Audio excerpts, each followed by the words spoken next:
Before we can continue our graphing unit, we have to work on solving equations for y, because we're going to start graphing equations, and they have to be in a specific form. And that form is y on the left-hand side and everything else on the right-hand side. So our goal for today's lesson is to work on getting y by itself. And this is similar to what we did with solving equations before, earlier in the school year. But in that case, we always got a number for our answer because we only had one variable in the equation. And today we have two variables, x and y. And so what we're going to work on is just getting y by itself on the left-hand side and everything else on the right-hand side. So for this first example, we have 3y equals 6x minus 9. And if you look at the y, the only thing that it has with it is that 3, which is attached to it, being multiplied by 3. So again, we do the opposite operation here, just the same as solving any other equation. Use the opposite operation. We're going to divide everything by 3. Okay? Because what you do to one side of the equation, you have to do to the other. And so this cancels out. We get y equals 6 divided by 3 is 2, so that's 2x. And 9 divided by 3 is 3, so minus 3. And that is it. So you see how we have y by itself on the left-hand side, y equals, and then everything else on the right, 2x minus 3. And that is what we're doing. So let's try the next one.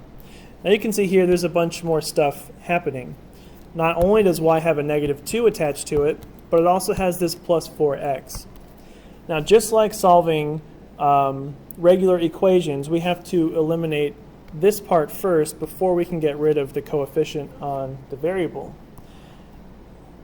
But the operation works the same way. It says plus 4x, so we're going to subtract 4x from both sides. The tricky thing here is that we can't actually subtract the 4x from the 6 because the 6 does not have an x on it, right? These are not like terms. So what you have to do is just write out those terms next to each other. So you could write 6 minus 4x or negative 4x plus 6. But I'll tell you right now, when we start graphing, you're going to want to have the x term first. So we're going to write negative 4x plus 6. So it's just these two terms, the positive 6 and the negative 4x, next to each other in the equation. We can't actually combine them because they're not like terms, but we can write them out next to each other like this. And it's a positive 6, so we write plus 6. It's not mathematically wrong to instead write 6 minus 4x.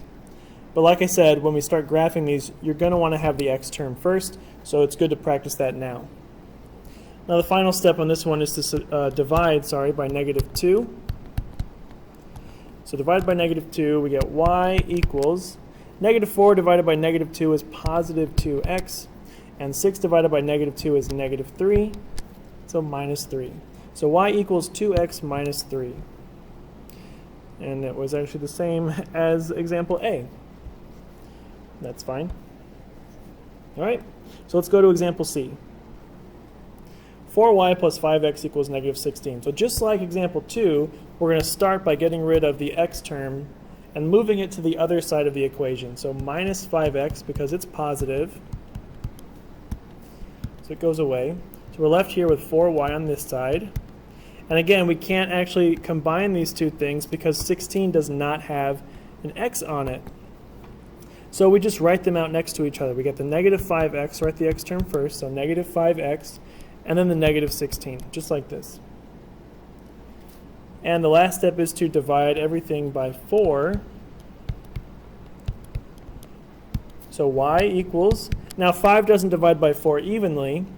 So what I would say to do is you don't want to get a decimal here. We're going to leave it a fraction, negative 5 over 4x. So we don't actually have to do any math.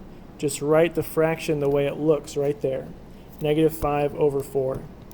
And again, this is what you want to do because when we actually start graphing these things, this will make more sense then. But you want this in a fraction. You don't want it as a decimal. And then 16 divided by 4 Well, that's 4. So negative 5/4 x minus 4.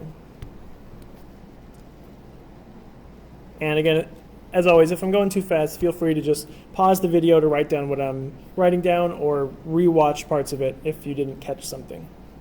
Okay, last one here, example D. We're just going to add the 2x. It says y minus 2x equals negative 4.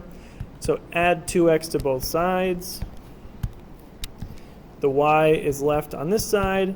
And again, these are not like terms because there's no x. So we're just going to write the positive 2x here and then the minus 4 next to it. And that is the answer. There is nothing else to divide. Y is already by itself. So y equals 2x minus 4. Okay, so there you have it. That is how to solve an equation for y. Just get y by itself.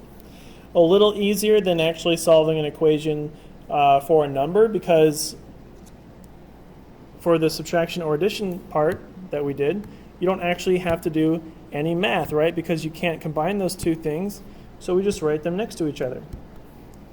So as long as you understand that part of it, the rest should be pretty good.